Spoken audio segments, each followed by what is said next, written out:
So I see this exact same comment underneath one of my videos within the last couple of weeks, and I'm sure it's the same person. They reposted it underneath one of my videos that I dropped a few hours ago. Now it has to be the same person because the video that they posted this comment under has got nothing to do with properties and that.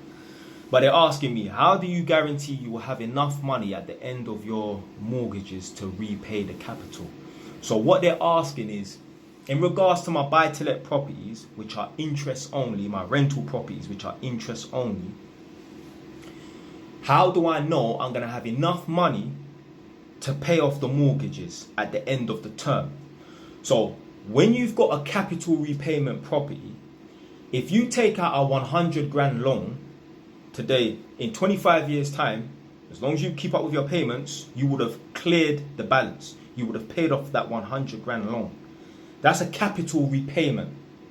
With an interest only mortgage, you take out a 100 grand loan today, 100 grand mortgage today. In 25 years time, even though you're keeping up with payments, it's interest only. You're paying off the interest. So that means at the end of the 25-year term, you still owe 100 grand because you was not paying back the capital. You was just paying the interest. So they're asking, what are you going to do at the end of your 25-year term? You still owe 100 grand. You still owe 500 grand, whatever.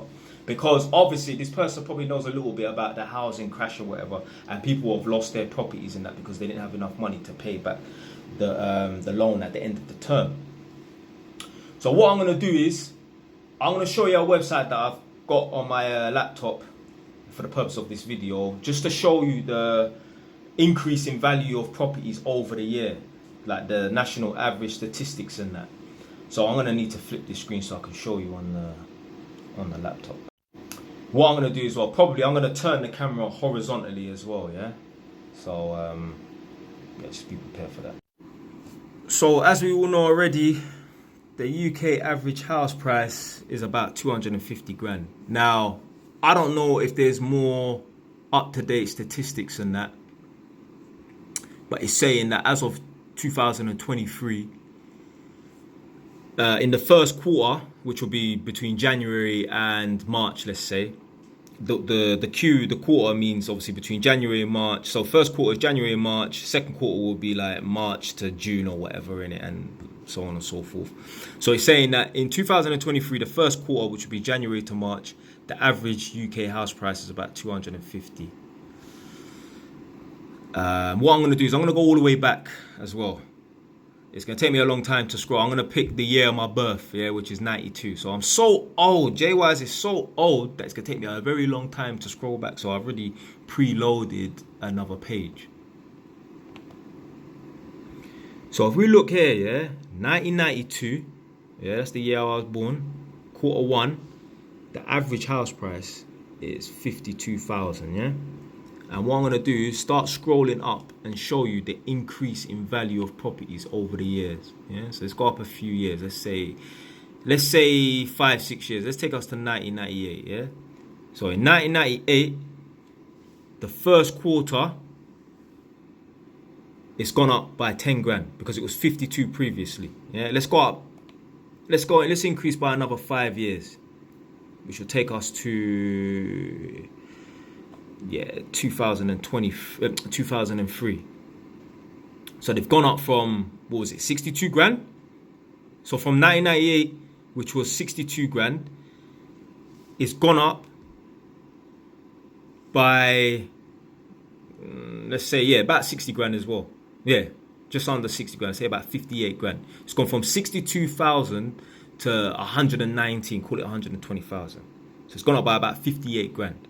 Yeah, that's in 5 years. It's quite a big jump, isn't it? Let's go up by 10 years. Let's go from 2003 to 2013. So if we look here, 2013 quarter one is 163 grand. So going from 119, call it 120, up to 163, that's gone up by 40 grand. And that's also including the housing crash that happened in 07, 08.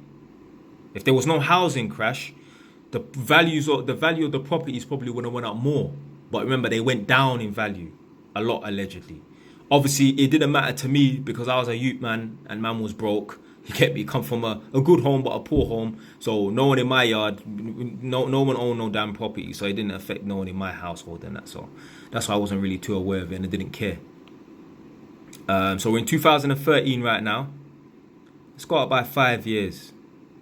So 2018, first quarter. What did we say? 162 in 2013, which was 5 years ago.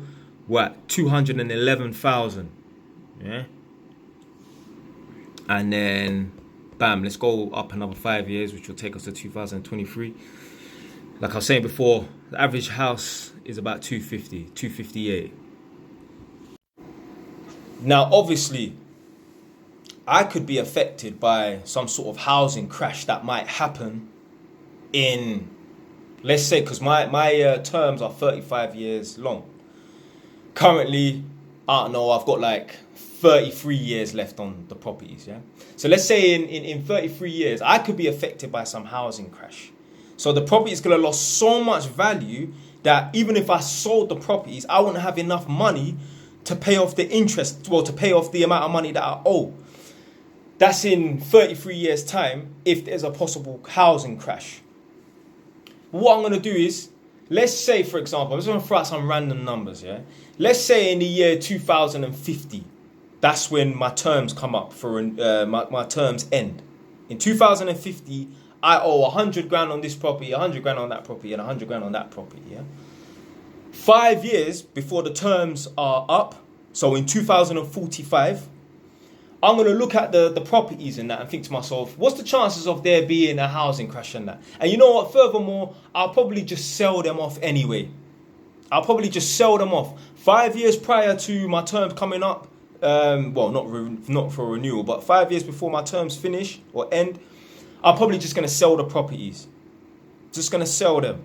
So that way, I'm not hit with no housing crash that might just come out of the blue and that. So that's how I'm planning on paying off the capital.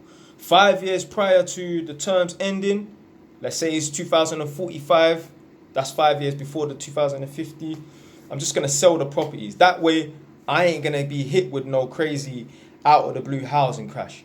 And if in 2045 there is a housing crash, well then I've got 5 years to sort something out so that I can prepare and pay back these properties in the year 2050. So that's my plan.